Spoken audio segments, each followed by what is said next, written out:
merciful. Dear Well, student, I totally start with dear student, front forward. Today we'll discuss about jazz, summary and characterization and one assignment. Dear, हम इसको finish करेंगे, assignment इसकी finish कर लें, ये बड़ा difficult है इसलिए मैं आपको करवा रहा हूँ। Okay, तो sir. ताकि उसके बाद देखें, ये अगर एक चीज़ हमें आती नहीं है, हम दूसरी अगर करते जाएं, वो मुझे तो कोई मसला नहीं, प्रॉब्लम आपको होगा। इसको समझ लें, इसकी समरी अगर आप कर लेंगी तो that will be very useful for you. सही है। तो आज हम डिस्कस करेंगे कि व्हाट इज़ जैज़। उससे पहले हम थोड़ी सी फिर लाइफ उसकी डिस्कस कर लेते हैं। 1931 में ओहायो अमेरिका में यूएसए में पैदा हुई हैं टोनी मॉरिसन, और 2019 में टोनी मॉरिसन की डेथ हुई है। Toni Morrison basically belongs to Ohio place that was sometime in earlier time that was place of the black African black American. So the black American, especially African black American, they were in a great number. तो उनकी तादाद वहाँ पे ज़्यादा थी। तो Ohio में जितनी सेटिंग लेती है ऑलमोस्ट, ये ओहायो जहाँ की ये रहने वाली है वो इसी मकाम की लेती है। हार्लम एक इलाका है यूएसए का, उसमें एक मूवमेंट चली थी कि ब्लैक चाहते थे कि हमारी अपनी आइडेंटिटी हो, we must be recognised with our separate identity. Black culture हो, ब्लैक हमारा म्यूज़िक हो, ब्लैक हमारा कोई लिटरेचर हो। तो ये ऐसी मूवमेंट थी जिसमें पेंटर, पोएट, फ़िलासफ़र और जितने भी ब्लैक थे अमेरिकन थे, उन्होंने उसमें कंट्रीब्यूट किया था। तो उसमें उन्होंने अपना लिटरेचर, चाहे वो पेंटिंग जानता है या जो भी है। और जैज़ जो म्यूज़िक है that basically it is a production of the black people. तो ब्लैक पीपल जो हैं इस पे बड़ा फ़ख्र महसूस करते हैं। They take it as a part of their culture, they take it that it belongs to them. Black जो पीपल हैं अमेरिका के अंदर, उनको आपको पता है कि वो एक इन्फीरियरिटी कॉम्प्लेक्स में है। They are not allowed to sit with the white people, यानी वाइट पीपल उनके साथ बैठते नहीं हैं। और वहाँ पे जो रेशियल जो कंसेप्ट है वो बहुत ज़्यादा है। आपने रिसेंटली देखा होगा कि एक ब्लैक को मार दिया, उसके ऊपर ग्रेट ह्यू एंड क्राई चल रहा है। तो बोर्न इन ओहायो मकाम के पर पैदा हुई हैं। Received BA from the Harvard University 1953।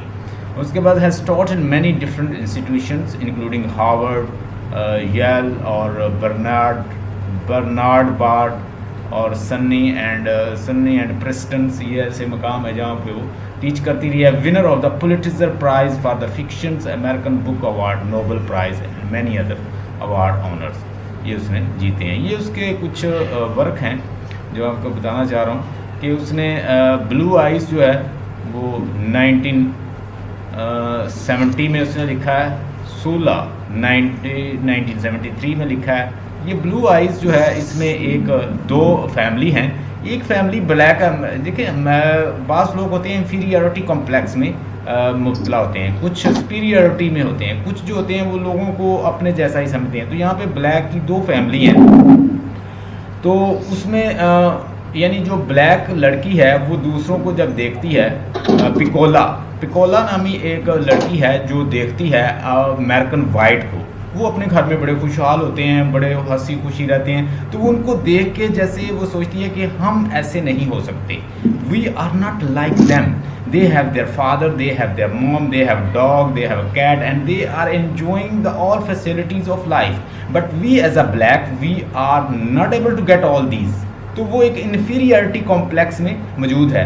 उसकी कहानी जो है उस ब्लैक पिकोला लड़की की, एक और नरेटर जो उनकी हमसाई है वो बतौर नरेटर बताती है कि इस तरह पिकोला के साथ हुआ। पिकोला जो है used to suffer in her life and what happened. जो उसका फादर था उसकी भी एक पीछे फिर हमें स्ट्रीम ऑफ कॉन्शियसनेस में ले जाती है। मैं ब्लूएस्ट आइज़ की बात कर रहा हूँ, ये नावल है। तो उसमें भी उस करैक्टर की भी हमें स्ट्रीम ऑफ कॉन्शियसनेस में ले जाती है, बताती है कि कैसे उसका फादर जो था वो ड्रंकर था, उसकी माँ को भी मारता पीटता था, और किस तरह फिर उसकी मदर की भी स्टोरी सुनाई जाती है। फिर हमें पता चलता है कि उसका फादर जो है वो अक्सर ड्रंकर्ड था, तो वो ड्रिंक करके घर आता है, तो पिकोला उसे ऐसे लगती है जैसे उसकी वाइफ जैसी है, तो वो उसका रेप कर देता है और वहाँ पे वो फर्श पे पड़ी रहती है, रोती रहती है। उसकी मदर आती है, तो मदर भी उस लड़की पिकोला को ही डांटती है, तो पिकोला अल्टीमेटली प्रेग्नेंट हो जाती है।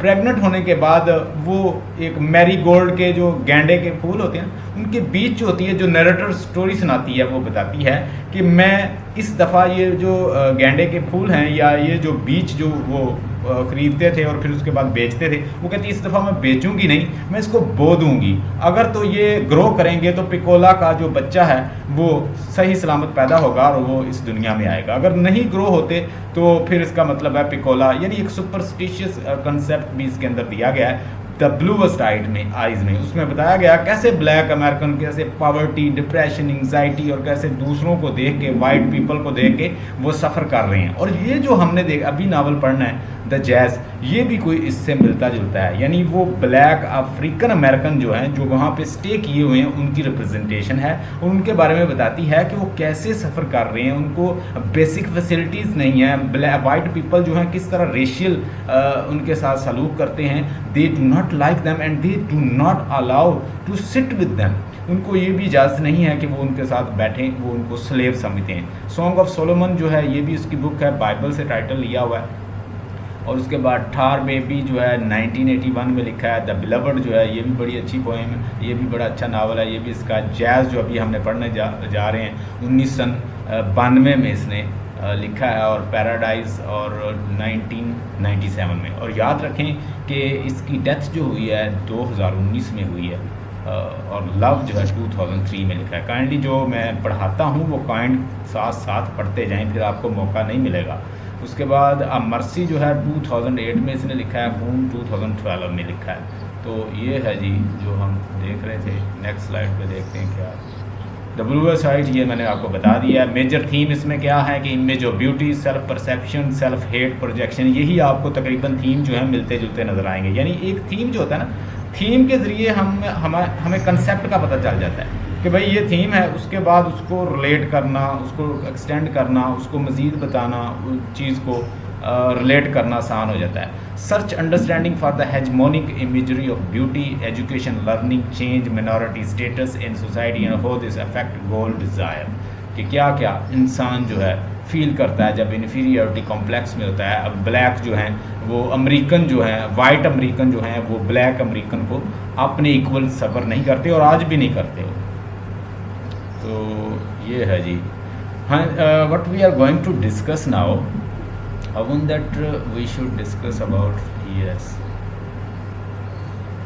So yes, Shaukat is over here. So jazz, we are going to discuss jazz, very important novel, बड़ा important novel है और हम इसको डिस्कस करेंगे। Let me discuss. हाँ जी, लेकिन इसकी समरी जो है मेन कैरेक्टर में अभी लिखा देता हूँ, आपको लिखवा देता हूँ, इनको लिख लीजिएगा। एक लेडी है 50 प्लस है, नाम है उसका वायलेट। वायलेट जो है वो वाइफ है जो की।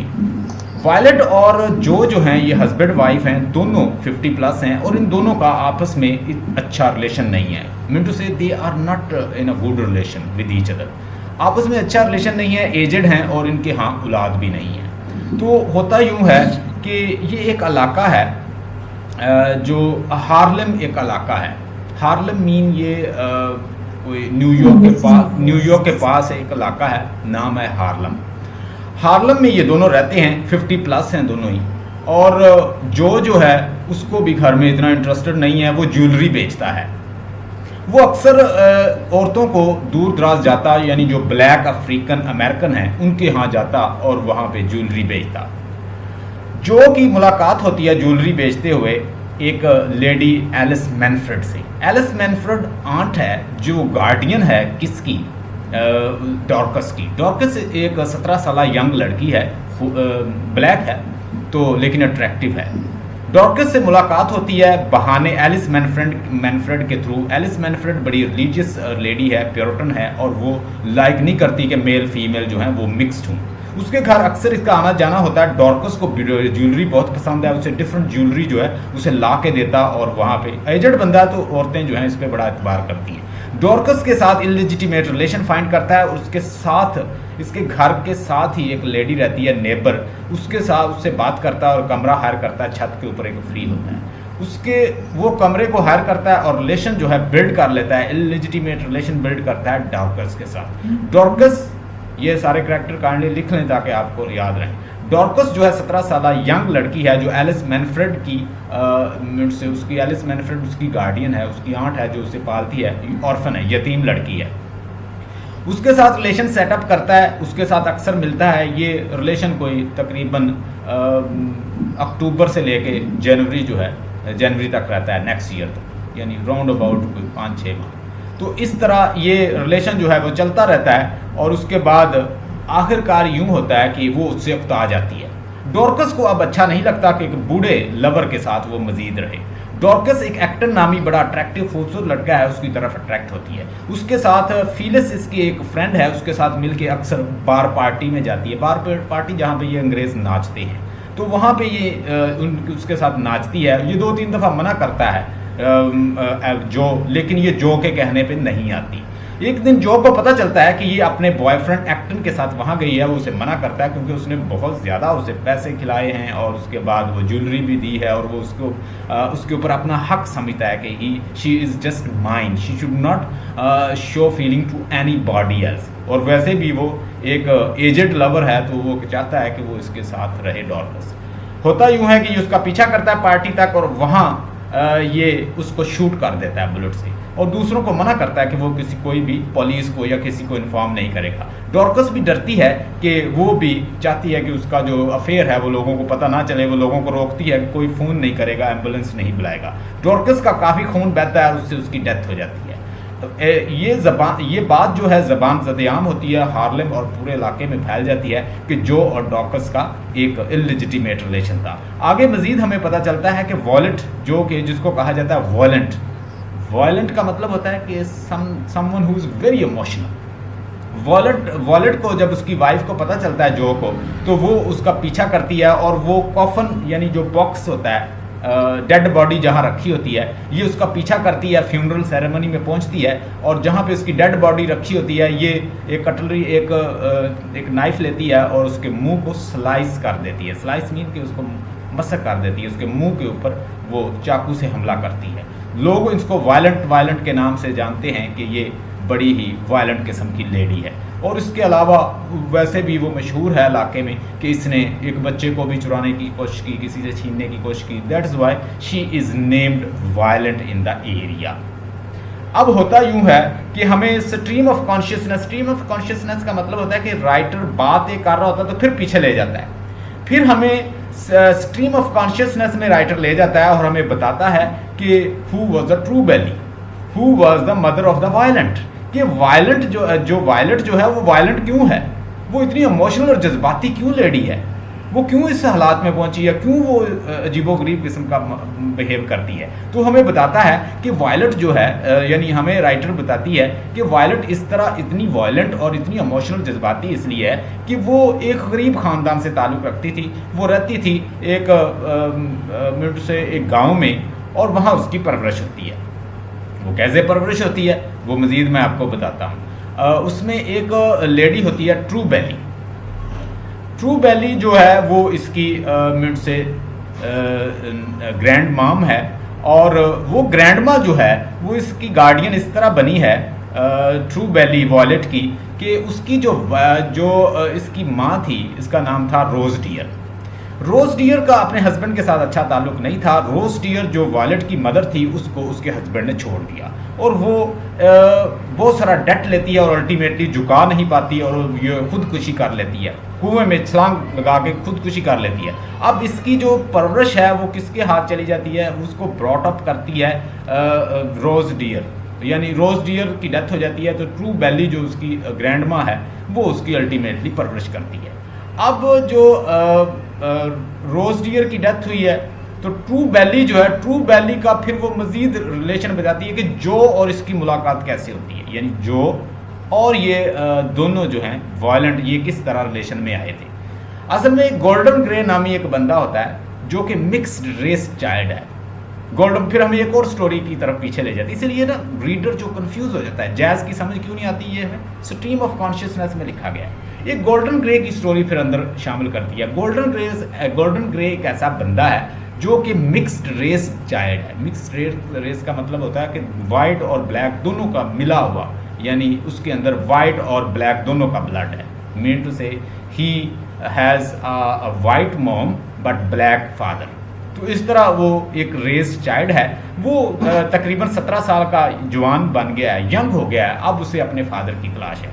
वो उसे सोसाइटी में बहुत सारे मसले मसाइल हैं, तो उसके बाल भी जो हैं वो गोल्डन से है, अजीबोगरीब किस्म का है, लोग भी उसे लाइक नहीं करते। वो कहता है कि मैं अपने बाप को कत्ल करूंगा जो मुझे इस दुनिया में लेकर आया, और मुझे कोई भी लाइक नहीं करता। यानी वहाँ पे एक रेशियल कंसेप्ट उसने बताया है।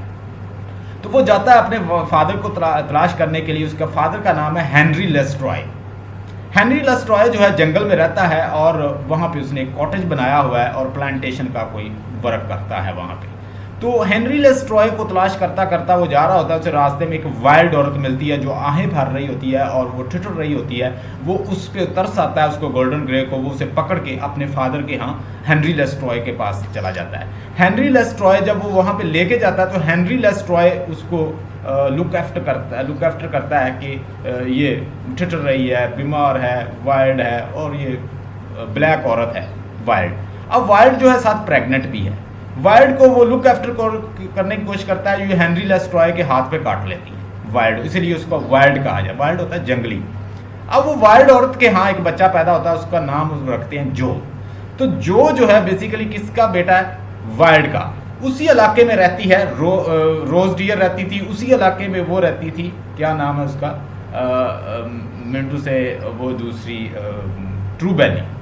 अब ट्रू बैली और रोज डियर भी उसी इलाके के हैं। वहाँ पे ये यानी बड़े होते हैं। जो और उसकी मुलाकात होती है वायलेट की एक फील्ड के अंदर। ये दोनों की मुलाकात होती है और वहाँ से इनका लव अफेयर चलता है। फिर दोनों मोहब्बत करते हैं और अल्टीमेटली ये हार्लेम जो न्यूयॉर्क के पास इलाका है वहाँ पे आके सेटल हो गए हैं। वहाँ पे वो अपनी ज्वेलरी वगैरह बेचता है।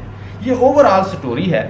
और उसके बाद यूँ होता है कि जब डॉर्कस की डेथ हो जाती है, फिलिस नामी एक फ्रेंड है डॉर्कस की, यानी डॉर्कस की तो डेथ हो चुकी है, लेकिन उसकी फिलिस एक उसकी फ्रेंड है जो हेल्प करती है इन दोनों के रिलेशन, जो और इसके वायलेट के रिलेशन अच्छे बनाने में मदद करती है। और इस तरह फिर यानी जो ट्रू बैली है, ट्रू बैली और जो कि यानी वो मदर थी उसकी एलिस मैनफ्रेड जो है, जो अब अकेली रह गई है, जो कि मदर थी किसकी, गार्डियन थी उसकी, डॉर्कस की। अब एलिस मैनफ्रेड और वॉलेट की आपस में फ्रेंडशिप हो जाती है, दोनों आपस में बातें करती हैं और अक्सर आना जाना शुरू हो गया है और फिर से लाइफ जो है बड़ी अच्छी हो जाती है। तो ये एक कालों की, ब्लैक लोगों की एक लाइफ दिखाई गई है। करैक्टर जो है मैंने कल भी बताए थे, आज फिर बता देता हूँ। कोशिश कर रहा हूँ कि आप लोग साथ साथ कोऑपरेट करें। वायलेट का मैंने करैक्टर बताया कि एक ब्लैक औरत है और ये बेटी है। ये किसकी बेटी है? ये ट्रू बैली की बेटी थी और ये बेटी थी रोज डियर की। रोज डियर ने अपनी खुदकुशी कर ली थी कुएं में छलांग लगा के, और उसके बाद उसको ट्रू बैली जो उसकी ग्रैंड माँ है उसने पाला है। दूसरा करैक्टर है जो ट्रेस का। जो ट्रेस जो वाइल्ड का बेटा है, हेनरी लेस्ट्रॉय इसकी परवरिश करता है और इस तरह ये बड़ा हुआ। ये भी एक ब्लैक है। यानी हस्बैंड जो, there is a good looking man in his late 50s who despite having lived in the city for the 20 years। अब आगे है डॉर्कस। डॉर्कस, ये सारे करैक्टर हैं ताकि आपको याद रह जाएं। डॉर्कस एक 17 साल खूबसूरत और अट्रैक्टिव लेडी है तो ब्लैक, लेकिन ये अट्रैक्टिव है और इसको जो है वो पसंद कर लेता है। जो चूँकि घर में अंडरस्टैंडिंग नहीं है, उसकी वाइफ भी 50+ है, बेटे भी नहीं है, बच्चे भी नहीं हैं, तो ये बाहर फिर अंडरस्टैंडिंग बनाने की कोशिश करता है। जो कि डॉर्कस के साथ रिलेशन बनाता है। जो डॉर्कस उसको धोखा दे देती है। वो एक्टन एक यंग लड़का है, उसके साथ सेट हो जाती है और फिर वो उसको कहता है कि ये मेरी क्यों नहीं मान रही। जब वो उसकी नहीं मानती तो वो उसे कत्ल कर देता है जाके पार्टी के अंदर। और डॉर्कस खुद ही मना कर देती कि एम्बुलेंस ना आए, और एम्बुलेंस नहीं आती तो खून बहने की वजह से डॉर्कस की डेथ हो जाती है। एलिस मैनफ्रेड जो है, Alice Manfred she a widow in her late 50। ये तकरीबन लेट 50 है। और ये आप देखें एलिस मैनफ्रेड की आखिर में किसकी दोस्ती होती है? एलिस मैनफ्रेड और वॉयलेट की। दोनों 50 है ना, 50 प्लस हैं, तो दोनों की फिर आपस में फ्रेंडशिप हो जाती है। वो भी अकेली, अब डॉर्कस की तो डेथ हो गई है, इधर से ये भी बेचारी परेशान आइसोलेटेड होती है, तो फिर इन दोनों की अंडरस्टैंडिंग फीलिस नामी लड़की जो है वो करवा देती है। A widow in her late 50, Alice is a Dorcas aunt and legal guardian. She lives alone in a Harlem. हार्लम मैंने बताया कि न्यूयॉर्क के पास इलाका है, और वहाँ पे आके सेटल होते हैं। जब वो वॉलेट और वो दोनों वहाँ से भाग के आते हैं तो अल्टीमेटली कहाँ पे सेटल होते हैं? हार्लम में, जो और दूसरी ये Alice is a Dorcas aunt and legal guardian, यानी डॉर्कस की जो लीगल आंट भी है और गार्डियन भी है। She lives alone in Harlem as seamstress and is deeply mistrustful of the young people's and sinful life they seem to be leading. Alice is overly protective and concerned with the daughters. बड़ी religious lady है और बड़ी कहती है कि young boy और लड़कियों को दूर दूर रहना चाहिए और गुनाह से बचना चाहिए। फीलिस, मैंने बताया कि Phyllis is a friend of Dorcas and she try to reconcilate the relation of Joe and Violet. Joe और वॉयलेट का दोनों का रिलेशन जो रिकन्सिलेट करवाती है, बाद में उनमें अंडरस्टैंडिंग और उनको एक कर देती है, एलिस मैनफ्रेड और वॉयलेट को इकट्ठा कर देती है, वो फीलिस ही है। फीलिस जो है वो पार्टी में जाती है, वो भी उसके साथ, डॉर्कस के साथ। गोल्डन ग्रे का मैंने बताया कि सन ऑफ द वीरा ल्यूज, एक करैक्टर मैं आपको नहीं बता सका। वीरा ल्यूज जो है उसका फादर था उसका फादर था वर्ड्सवर्थ ग्रे। यानी जो वर्ड्सवर्थ ग्रे है, वर्ड्सवर्थ ग्रे जो है ये एक फार्मर है, वेल्थी फार्मर है और एक वाइट है। उसकी बेटी है वीरा ल्यूज। वीरा ल्यूज ग्रे जो है ये एक वाइट है, उसके घर में एक काम करता होता है हेनरी लेस्ट्रॉय, जो कि गोल्डन ग्रे का वालिद है। याद रखें बात, गोल्डन ग्रे का वो क्या है, बात जो मिक्स्ड रेस चाइल्ड मैंने बताया। अब उसका वालिद क्या है? हेनरी लेस्ट्रॉय, और उसकी माँ का नाम जो कि वाइट औरत है, यानी वाइट है, यानी वाइट और ब्लैक को आपस में मिक्स होने की इजाज़त नहीं है। अब जो वर्ड्सवर्थ ग्रे है, जो एक अमीर वाइट पर्सन है, अब उसकी बेटी जो है वो रिलेशन बना लेती है हेनरी लेस्ट्रॉय से। हेनरी लेस्ट्रॉय उसको प्रेग्नेंट कर देता है। बच्चे की वजह से वो अफ्रेड होता है कि लोग क्या कहेंगे कि एक वाइट जो है उसने, वाइट औरत ने ब्लैक से शादी कर ली। वो ट्रू बेली को कहता है कि इसको लेके यहाँ से चले जाओ, ये पैसे भी ले लो और इसको ले जाओ। वो वहाँ से लेके इसको कहीं दूर जो है वो सेटल हो जाती है। ट्रू बेली भी चली जाती है और वीरा ल्यूज भी चली। वहाँ पे गोल्डन ग्रे पैदा होता है। गोल्डन ग्रे जब 17 साल का होता है वो कहता है मेरा फादर कौन है? वो कहता है मैं अपने फादर को कत्ल करूंगा, जिसकी वजह से मुझे आज ये दिन देखने पड़ रहे हैं। ना मैं मिक्स चाइल्ड बनता, ना लोग मुझसे नफरत करते। वो फिर उसको ढूंढने के लिए जाता है। Golden Gray the son of the Vera Louise Grays and Henry Lestroy का बेटा है। Golden Gray is half black and half white, although the golden curls and light skin make him appear completely Caucasian and raised by the mothers and the true valleys in the Baltimore। ये बेल्टीमोर एक इलाका है, वहाँ पे जाके वो कहते हैं भाई यहाँ से चले जाओ, ये ना हो, यानी वर्ड्सवर्थ ग्रे कहता है कि भाई यहाँ से जाओ, मेरी एक इज्जत है। और ट्रू बेली को कहता है साथ ले जाओ, उसे पैसे भी देता है कि भाई no, you are not allowed to live here. वो उसे मारता तो नहीं है बर्ड्स, क्योंकि वहाँ पे मारने की तो इजाज़त नहीं है अमेरिका के अंदर। तो वो कहता है भाई पैसे भी ले लो, यहाँ से चले जाओ। वो बेल्टीमोर जाके सेट हो जाती है, वहाँ पे जाके अपनी रहाई शुरू कर देती है। और raised by the mother and the True Belle and the Baltimore, Golden Gray leads a privilege existence and is told that he was adopted by the young as.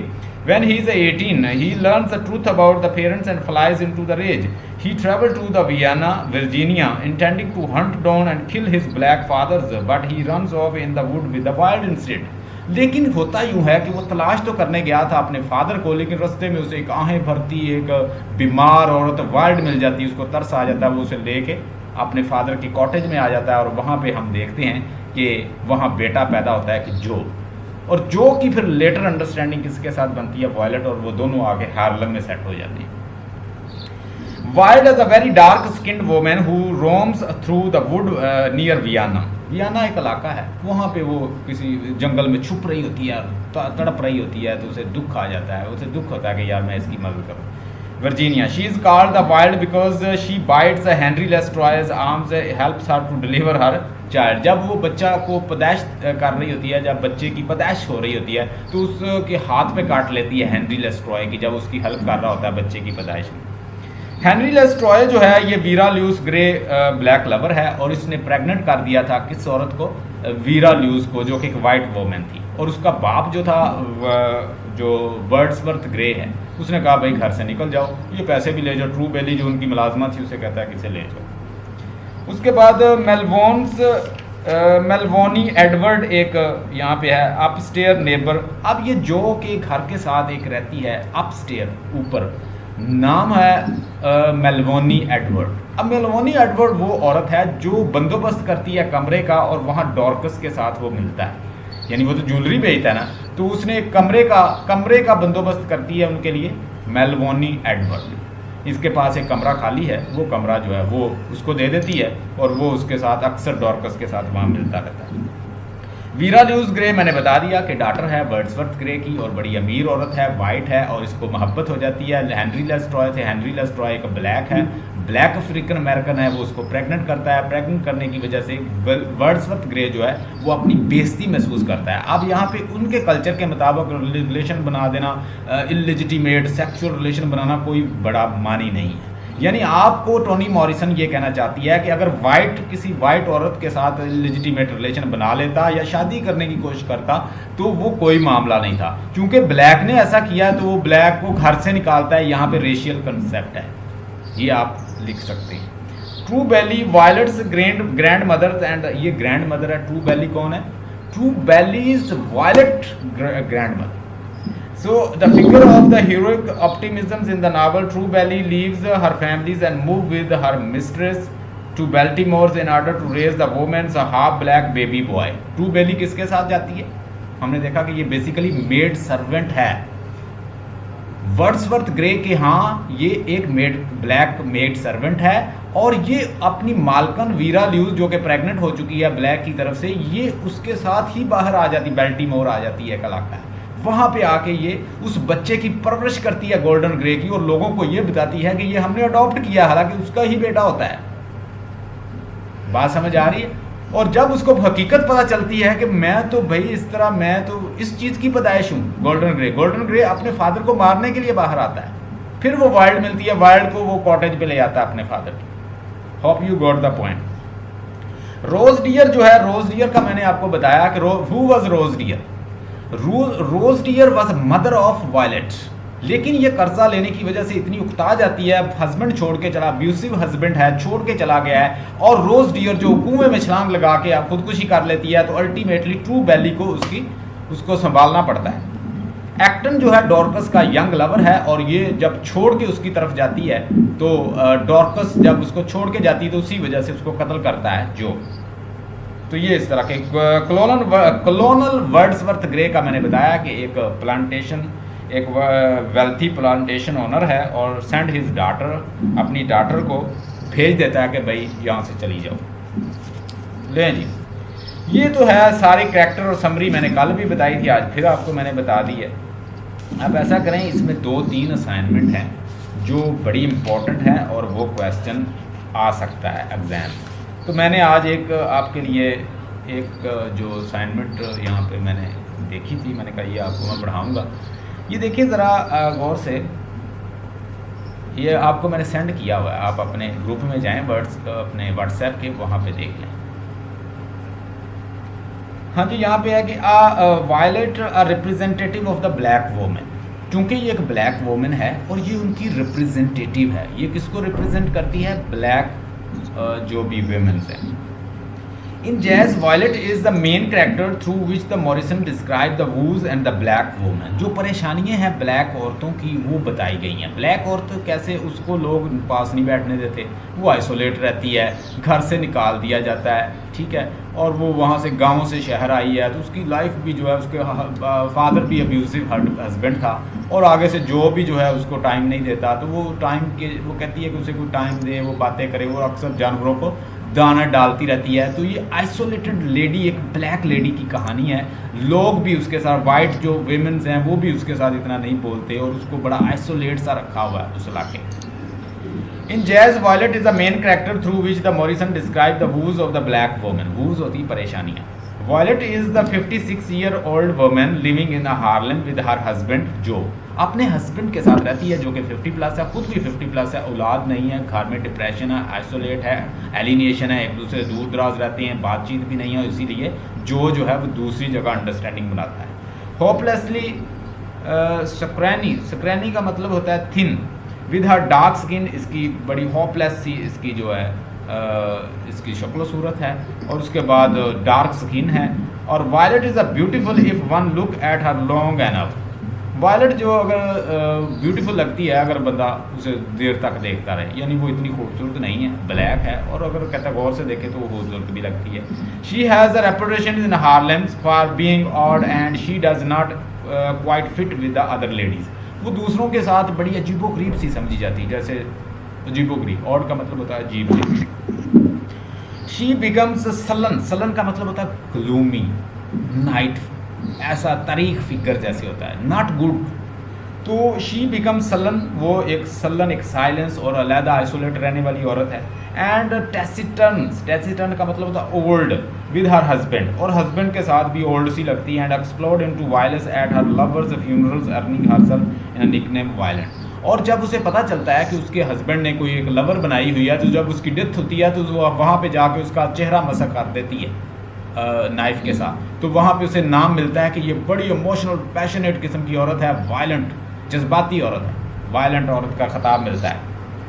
Violet was raise by her mother Rose Dear, मैंने पहले ही बताया कि रोज dear ने उसको पाला है। In Vienna Virginia, Virginia का एक इलाका है वियना, वहाँ पे उसने उसको पाला है।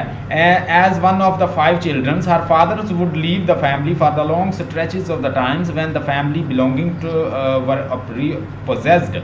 Violet mother committed suicide by throwing herself on a well.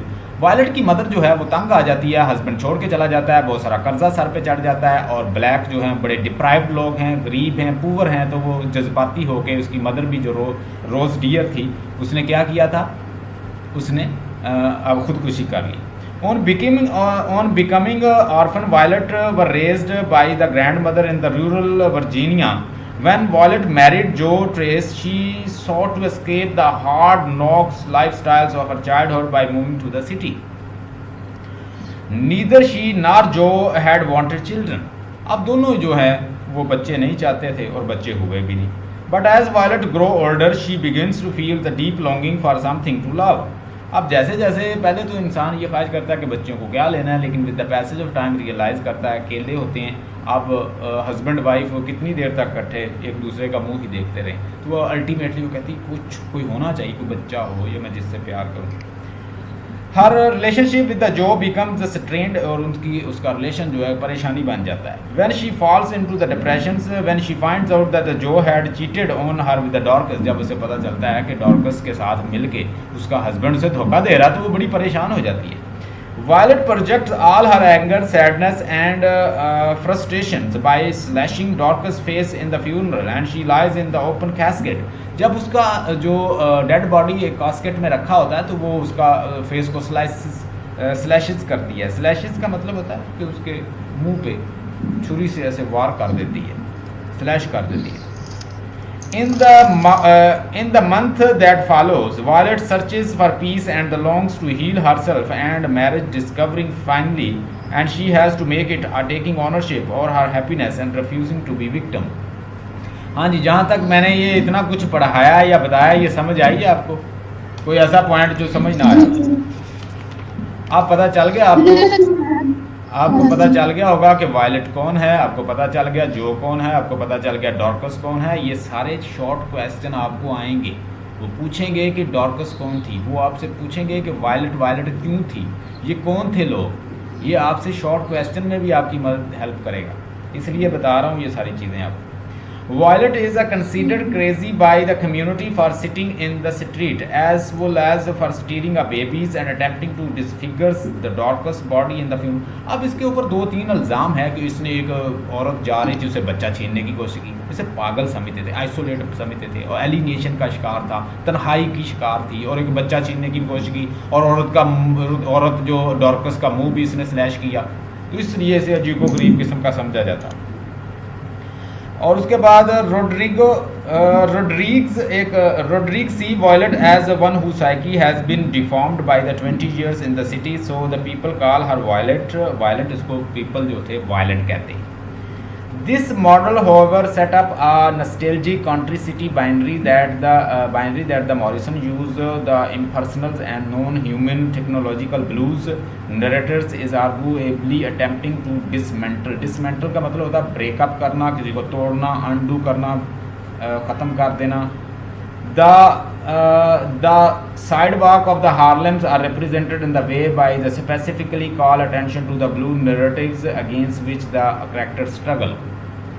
This during the Joe's search for the Dorcas country trails turned railroad. Then city pavement tracks, which Morrison also related to the grooves of the record, suggest that the fatalisms often attributed to the city as root in the South and economic, cultural and psychological impact of the slavery. When Alice asks Violet if Joe had ever beat her, we get a distinct reference to that narrative intersection. अब देखिए, जो character के साथ खुद होता है ना, तो वो दूसरों को भी वैसा ही फील करता है. वो उसे पूछती है कि क्या तुम्हें जो है वो पीटता भी था, मारता था? तो आगे से वो उसे आंसर देती है, जो no he never hurt nothing. उसने मुझे कभी हर्ट नहीं किया एक्सेप्ट डॉर्कस. उसने बस Dorcas and the squirrels what rabbits, toots, deers, possums and the pheasants, we are good down home. यानी हम बड़े अच्छे रहते थे घर में, सिर्फ डॉर्कस के अलावा उसने मुझे कोई दुख नहीं दिया. डॉर्कस के साथ रिलेशन बनाया, that was bad. Why would you leave why would you leave the landowner didn't want rabbits and he wants soft monies and they want money hairs too, but there is a way to get it here. I did day work when I first came here and the house is a day got good money. जो clean fish at nights took a while. यानी वो बता रही है कि मेरा और जो का किस तरह रिलेशन रहा है. ये उसकी ओरिजिनल बुक से लिया गया. Before go to hotel works, I go into the hairdressing and Joe's. I do not want to hear about all that. Violent shut up and stared at the photographs. Alice gave it to her to get her out of the house. अब Alice Manfred कौन है? Alice Manfred basically she is the lady who is the guardian of the Dorcas. ये Dorcas की है. वो उसे पूछती है कि क्या तुम्हें कभी पीटता भी था ये तुम्हारा जो या नहीं. वो उसे कहती है हम बड़े अच्छे रिलेशन रखते थे, बस डॉर्कस के अलावा मुझे उसने कोई टेंशन नहीं दिया. मैं जो थी हेयर ड्रेसर काम करती थी. ये उस इलाके में हेयर ड्रेसर भी काम करती रही है. हेयर ड्रेसर मीन की लड़कियों के बाल वगैरह काटने, और वहाँ पे बाल काटने के लिए अमेरिका के अंदर भी आपको लाइसेंस लेना पड़ता है. तो ये बगैर लाइसेंस के ही काटते. The passage of the foreground in the historical economics and the social. Foregrounding का मतलब होता है कि पीछे क्या बैकग्राउंड, जो आप बात कर रहे हैं उसके पीछे क्या बैकग्राउंड चला रहे हैं, किस इलाके की बात कर रहे हैं, क्या कर रहे हैं, कैसी कर रहे हैं, वो होता है foreground. The passage of the foreground, the historical, economics and the social condition of the African American women's Morrison's, though the narrative trope का मतलब होता है trope का मतलब लिखें कहाँ गया.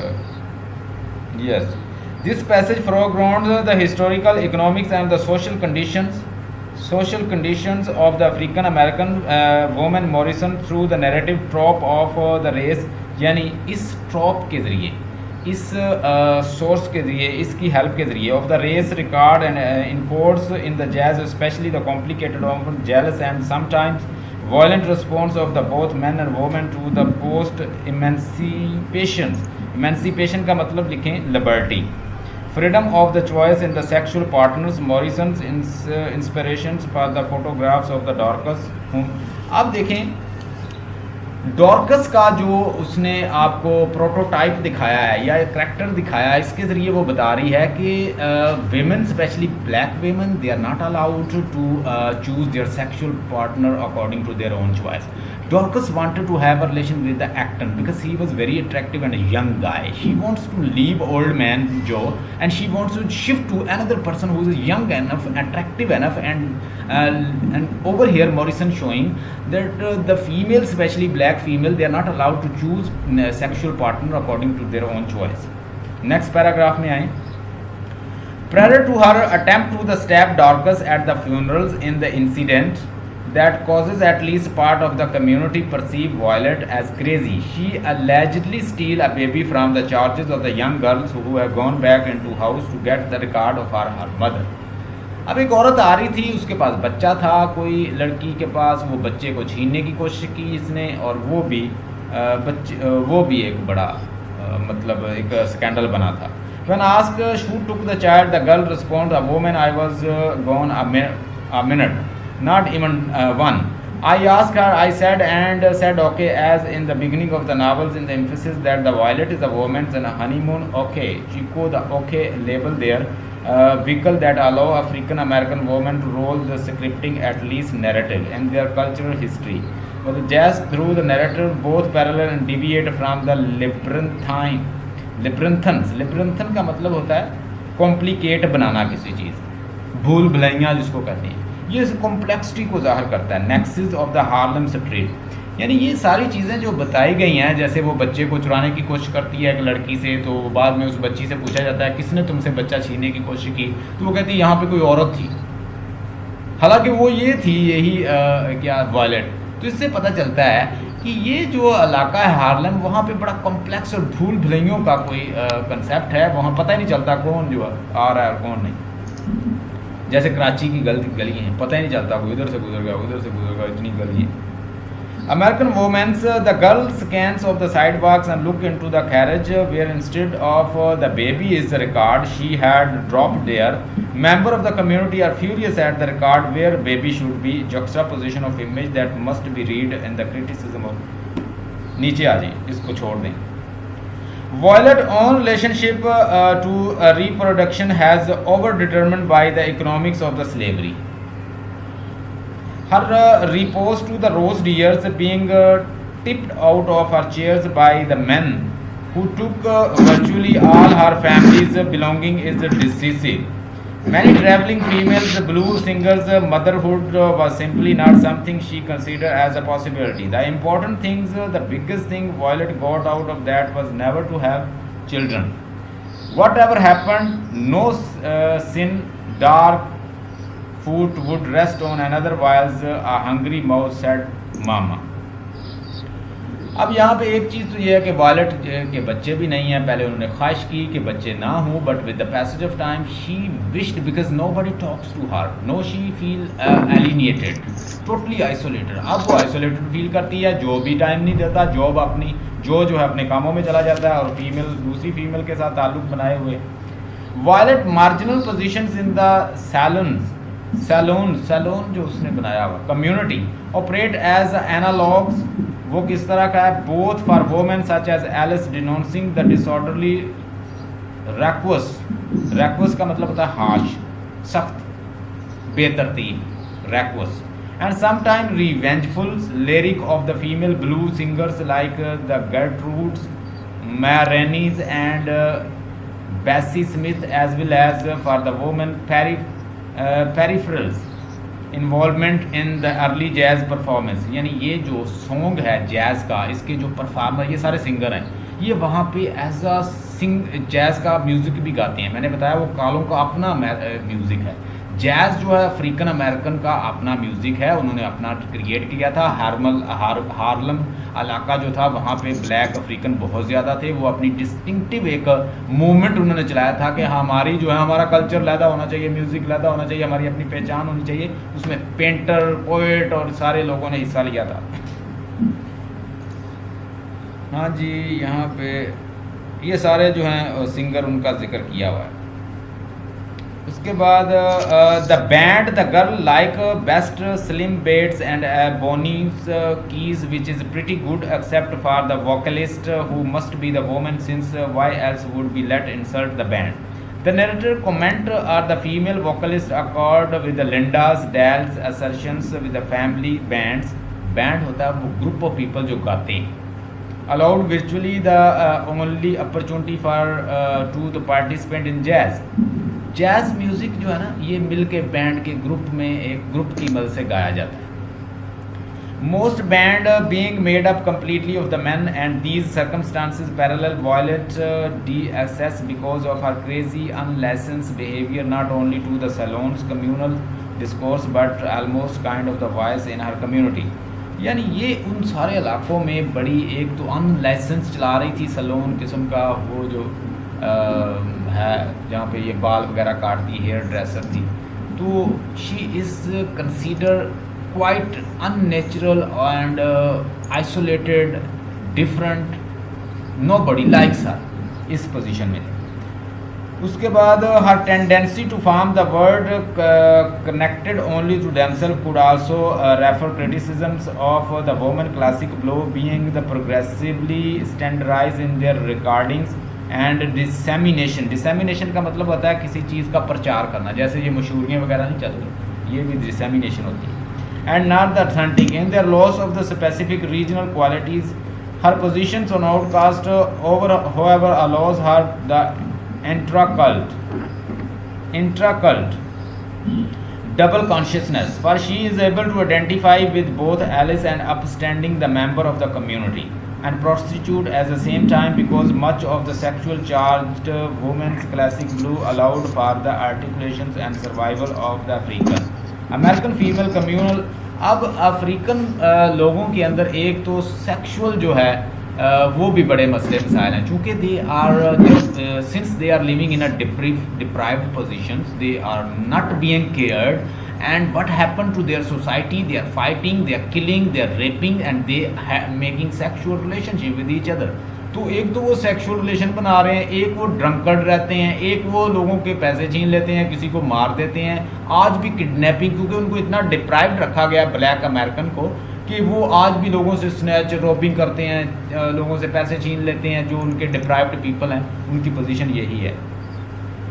Alice, however, does not want to hear about the connection between the sexuality and the violence in the urban Africa-American community and seemingly deterministic cultural narrative and engendered by the economics of the slave, which encoded in the classic blow. Race regard to which the narrator subject characters throughout to no one violent ask Alice why she does not want to hear about these women and she responds. अब वहाँ पे चूंकि औरतें आती हैं जो कि sexual हैं, प्रोस्टिट्यूट हैं, इस तरह की औरतें भी आ रही हैं, तो उसकी फ्रेंड बन गई है एलिस मैनफ्रेड, जो कि बड़ी मजहबी औरत है. मैंने बताया कि डॉर्कस की वो गार्डियन है. अब एलिस मैनफ्रेड जो है वो लाइक नहीं करती कि वो सेक्स के बारे में बात करे, रोमांस के बारे में बात करे, या इस तरह की चीज़ों के बारे में बात करे कि मेल फीमेल आपस में मिक्स हो रहे हों. तो she does not like prostitute and their discussions.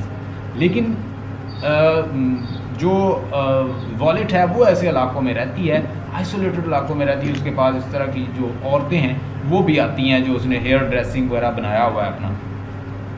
Earlier, Alice noted that the black women were armed, black women were dangerous, and the less money they had, deadlier the weapons they choose. Women armed themselves, especially with the knives, invoke the existence that the theme woman classic blue of the violent revenge, as exemplified in the Bess Smith and Hateful Blues, in which a narrator threatened to use the butcher's knife she received as a wedding present to carve up the Foucault's husband.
Hello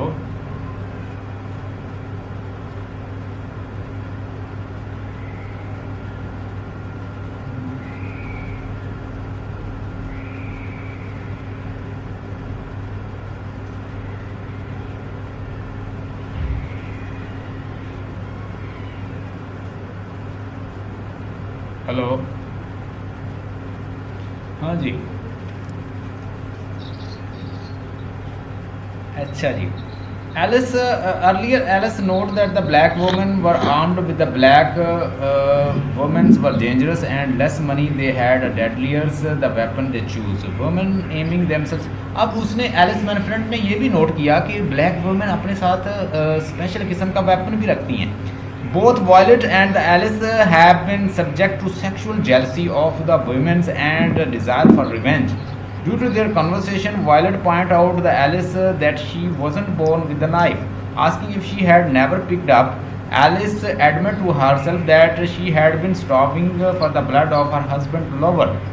her cravings settle on the red liquid crossing अब यहाँ पे वो बता रही है कि मैं तो दूसरी ब्लैक वुमेन तो अपने साथ रखती है ना खंजर वगैरह और इस तरह के नाइफ और इस तरह की कहती है वेपन वगैरह लेकिन मैं कहती है इनके साथ पैदा नहीं हुई मैंने कभी नहीं रखा अगर मैं ऐसी होती तो मैं अपने हस्बैंड को यानी इस तरह रिलेशन ना बनाने देती अब यहाँ पे ये दिखाया गया टोनी मॉरिसन ने चूँकि उनके अपने हस्बैंड जो थे वो उनको बड़ा दूर दूर उनसे रहते थे तो वो ये चाहती थी कि दूसरे भी उनके साथ उनके हस्बैंड भी किसी के साथ फिजिकल रिलेशन ना बनाए यानी टोनी मॉरिसन बता रही है कि वो बड़ी डिप्राइव्ड थी उनको उनके हस्बैंड प्यार नहीं करते थे तो वो क्या वो दूसरों को भी चाहती थी कि दूसरे भी इंजॉय ना करें यानी एलिस मैनफ्रेड वो भी आइसोलेटेड लेडी थी और वायलेट भी आइसोलेटेड लेडी थी उसका भी हस्बैंड उसे नहीं चाहता था और उसके बाद वो कहती है कि her craving settled on the red liquid coursings through the women's veins Alice fantasies of the satisfying this craving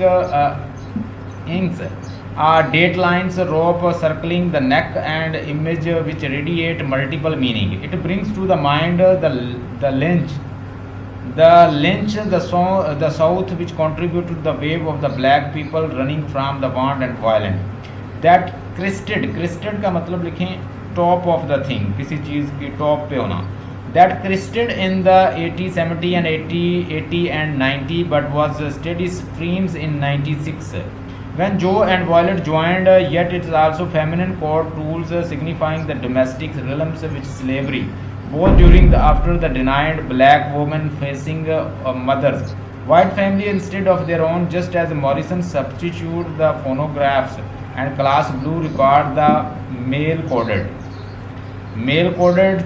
trope are the nexus of the crossroad and trained and suppliant yet another black is signified with the female coded ones and invoking the specific material reality of violence and psychological urge revenge encoded in the musical tradition that give rise to the woman classic blues after which the novel and narrators are named उसमें ये बताया गया कि ये mail coded society को भी ज़ाहिर करते हैं male coded mean where male are dominating how male are dominating that male are not allowing the women especially black women you are not allowed to select husband or sexual partner according to your own style but with the passage of time we also see that the female they are also dominating they are not letting the other female to have their sexual liberty they do not allow male as well as female to intrude in their relation for example talk about the Dorcas and Joe they try to have a relation but they stop Alice Manfred भी नहीं चाहती कि male female इकट्ठे हों और साथ हमने देखा कि वॉलेट को भी इतना बुरा लगता है कि उसका हस्बैंड जो है वो किसी और के साथ रिलेशन बना रहा है तो उसका मुंह जो है वो मसक